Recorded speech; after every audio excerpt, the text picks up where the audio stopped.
ఆసుపత్రులకు వస్తున్నారని పేర్కొంది. భారత్లో వన్ హెల్త్ విధానం ద్వారా 2030 నాటికి పాముకాటు మరణాలను సగానికి తగ్గించాలనే లక్ష్యంతో కేంద్ర ఆరోగ్య శాఖ జాతీయ కార్యాచరణ ప్రణాళికను ప్రారంభించింది. ఈ మేరకు snake bite help line number 15400 5 రాష్ట్రాల్లో పుదుచ్చేరి, మధ్యప్రదేశ్, అస్సాం, ఆంధ్రప్రదేశ్, ఢిల్లీ ప్రయోగాత్మకంగా ప్రారంభించింది. విషపూరిత పాము కరిస్తే ఏమవుతుంది? విషపూరిత పాములను 2 రకాలుగా వర్గీకరించారు. ఒక రకం పాముల్లో కూరలు పటిష్టంగా ఉంటాయి.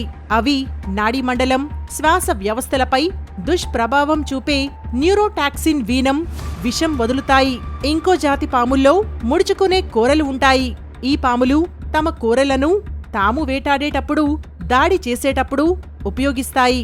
ఈ తరహా పాముల విషం మామూలుగా. పూర్తి వీడియో లింక్ ఫస్ట్ కామెంట్లో ఉంటుంది లేదా మా ఛానల్లో ఉంటుంది.